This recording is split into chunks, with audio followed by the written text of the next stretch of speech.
Let's begin.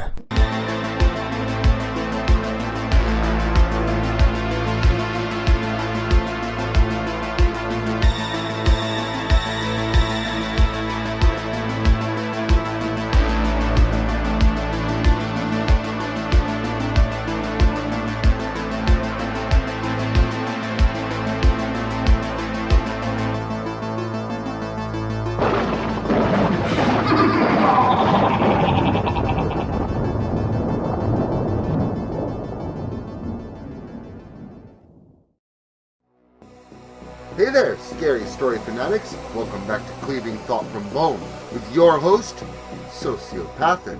It's a dangerous and deceptive world out there, and one should always watch out for oneself. You never know what could be lurking around the corner. Well, I do, but it's time for you to find out. So, settle back and get ready for a little story that I like to call Dog Eat Dog.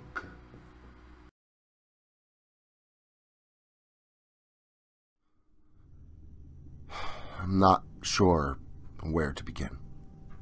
So much has happened, it's hard to remember where this all truly started. I could likely start with my childhood, and really get deep as to how I came into this mess. As interesting as my childhood really was, I should likely start with a small introduction of myself. My name is Roger. I'm 36 years old, and thoroughly believe in what most tell their children are nothing more than a creation of imagination. Monsters are not imaginary. Granted, most of the common lore floating around the local Barnes and Nobles is complete crap. But vampires, wolves, the undead, and so much more are very real. I told you who I am, but this information helps to explain what I do. I hunt and kill these things that would otherwise slaughter your loved ones in the night.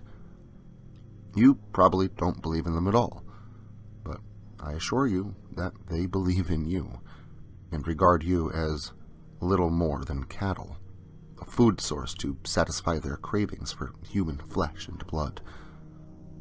Well, I'd gotten word, through a source of mine, an old friend from high school. Again, I could go back and explain my whole life, but I don't think I have that much time. Regarding something vital. Let's just say this high school chum and I have been through some shit together, and had made a kind of unspoken pact to have each other's backs for the rest of our lives. It was he who sent me to Henrico County. Residents of townships in and around the area had reported seeing a wolf-like creature on two legs, roaming the forests at night. Of course, none of these claims had ever been supported with evidence, and no creature had ever been found. Everyone always concludes that if no corpse is ever reported and publicized, that it couldn't have existed in the first place. No one even considers the possibility that maybe someone off the grid may have taken care of the issue without their knowledge. Someone like me. Unfortunately, Lycans are typically members of what they come to call covens. These secret groups are difficult to uncover, to say the least. Members are bound by loyalty and never reveal their identities of the other members of the pack, even under the most duressful of circumstances. This was the first time I had headed to Henrico, and I was sure it wasn't going to be the last. It was the recent human mutilations in the area that had me back on the road in the dead of night. The police were apparently calling them animal attacks, but my friend's sources told them that it was much more than that. Each body had been seemingly mauled by a large wolf, the heart removed and unrecovered. This is typical for werewolf behavior. I was about 10 miles from the hotel that I would put myself up in when I spied a vehicle on the side of the road. Thoughts of terrible scenarios played through my mind, obviously facilitated by memories of past experiences. But most of the time, a car on the side of a country road in the middle of the night turns out to be nothing more than a stranded motorist with a flat tire, or a similar vehicular problem. I pressed on the brake pedal and pulled off the side of the road before coming to a gentle stop behind the small Intrepid. I stepped out from my car and noticed immediately that whoever had left the car here was nowhere in sight. "Hello?" I yelled out to my surroundings. Nothing but the sounds of a late-night forest. I got no response. I walked towards the vehicle and around to the driver's side, noticing that the car's jack was sitting idly next to a flat rear driver's side tire. I continued towards the hood, peering into the car as I did. The attack was noticeable the instant I looked inside. The ceiling fabric and seat upholstery were torn to shreds. Foam and particles were strewn about and soaking up large amounts of blood. The window had apparently been busted from the outside. Large tears in the fake rubber interior door handle looked eerily similar to a large set of claw marks. I remember wondering how the local media would spin this one into an animal attack as well. Probably just leave out a few details in the report and file it under missing persons, I said to myself out loud. From my perspective, it really didn't take a stellar detective to realize what had gone on here. Some poor sap had likely gotten a flat tire and got out to change it, and when he was, to his dismay, interrupted by our wolfy friend.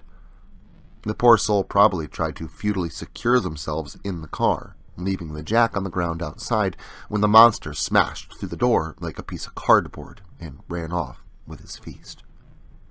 Poor unlucky bastard.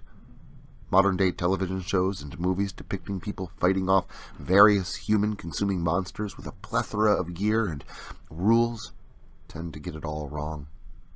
The truth is, mostly anything can be killed about as easily as a human being. The thing that most people don't consider is how hard it really is to kill a human. I saw a guy get torn in half once by a pack of ghouls, and I swear it took him nearly 30 minutes to truly pass on. The human body is tough. The creature's body is no different.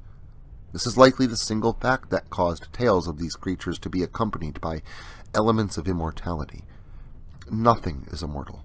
Nothing I've encountered anyway. One speck of truth does reside in the werewolf legend, however. Actually, the older lore, to be more specific. It's commonly stated that only silver can kill a werewolf. That's true. But a lichen actually develops an immunity to silver after a long period of time, rendering a silver bullet practically useless. An experienced werewolf, or any for that matter, can be killed with titanium, something that's actually much easier to get a hold of, and a titanium blade is certainly more resource effective than a silver bullet. Besides, a couple of odds and ends that honestly can be found at any sporting goods store. The only weapons I keep with me are a .357 Magnum and a titanium-coated hunting knife. Mostly anything that Magnum blows a hole in goes down permanently, and anything that doesn't is severely weakened, making it relatively simple to finish off the fucker with my knife. So, after returning back to my ride, grabbing my knife and a maglite, the pistol already on my person, I walked back to the abandoned vehicle in an attempt to pick up the trail in the dead of night.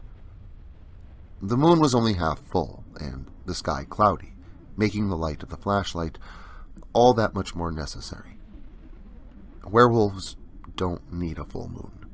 Not after a while, anyway. Again, an inexperienced lichen has difficulty controlling their changes, when they occur and how they behave while transformed.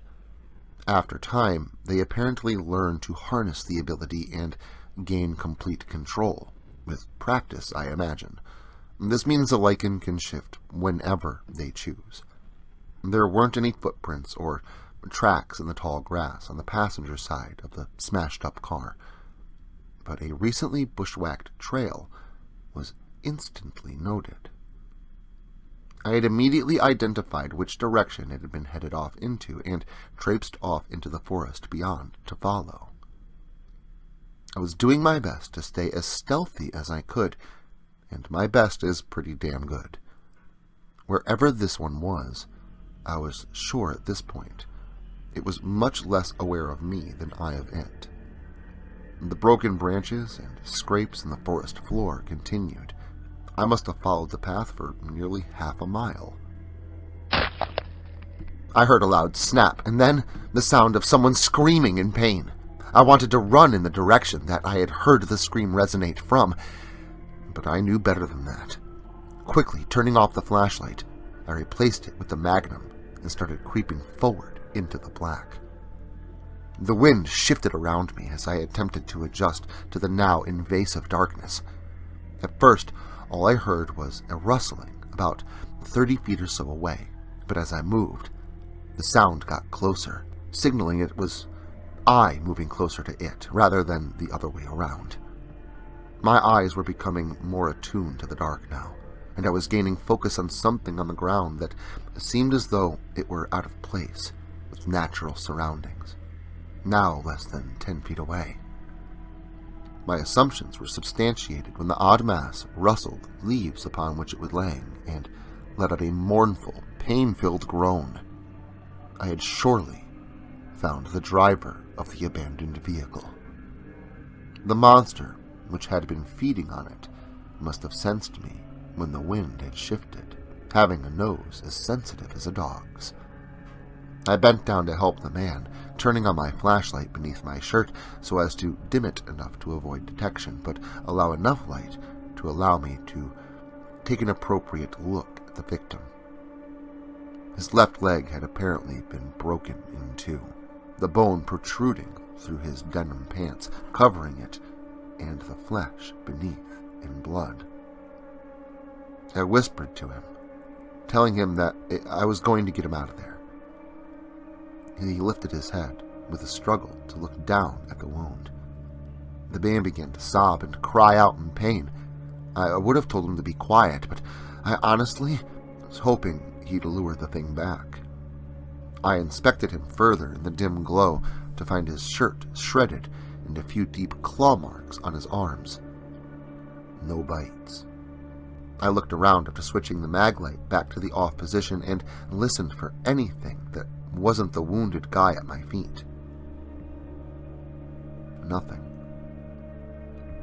Slightly hesitant and ever watchful of my surroundings, I helped the man to his feet and wrapped his arm around my shoulder, supporting his weight on his good leg and acting as a crutch.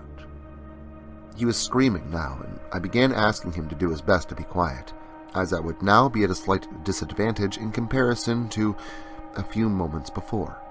The man began to speak through his pain, trying to tell me how everything had happened, not surprisingly, almost identical to the way that I had surmised.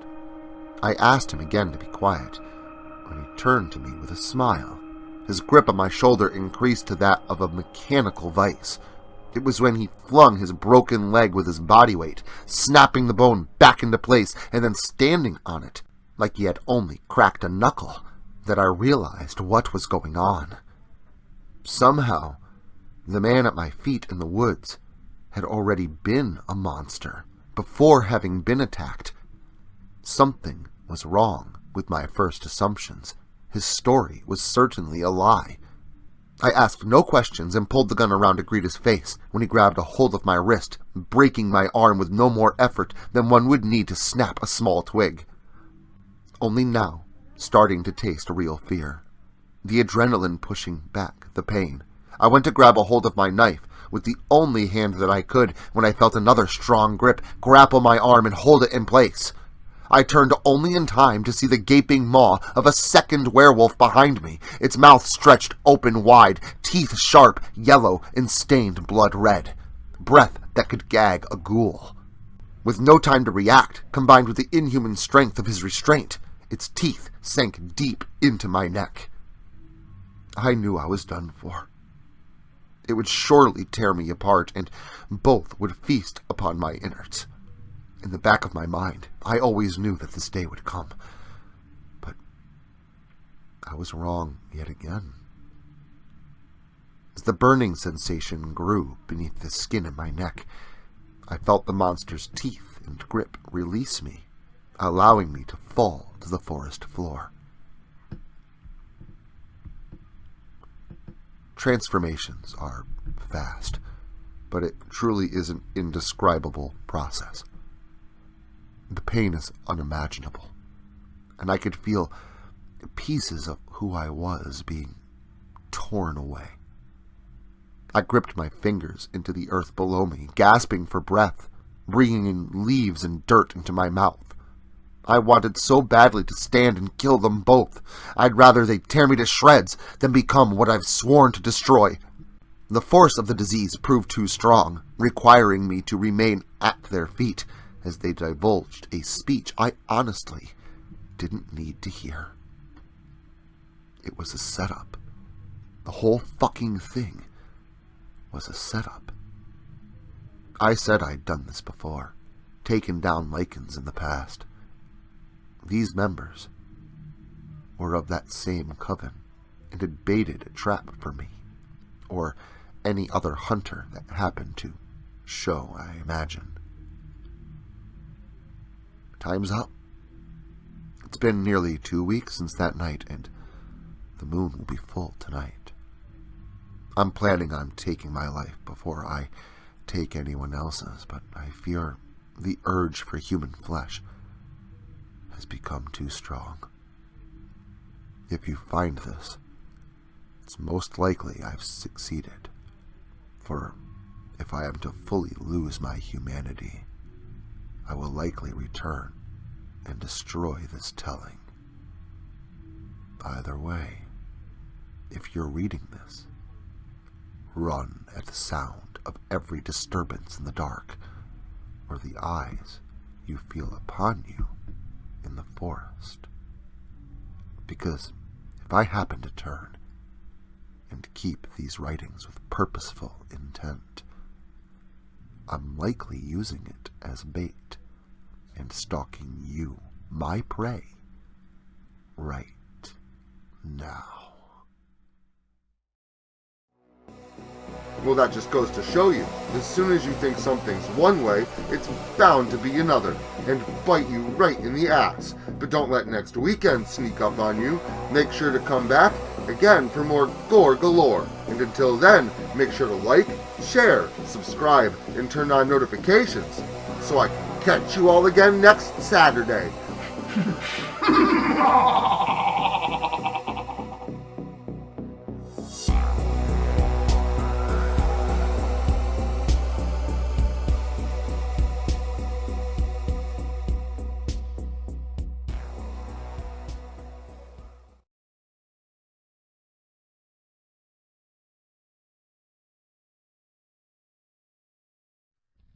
Social media can be very unpredictable, especially regarding horror content.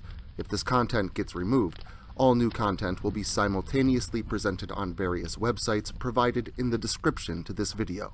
Make sure to follow me in other digital spaces so that you never miss out on the terror. Also, if you like this video, make sure to leave a comment and hit the like button. It helps the channel a lot. If you're new to the channel and you enjoy what's here, consider hitting that subscribe button and the notification bell so that you never miss an upload. Writing is a dream of mine, and it's all of you that make that dream come true.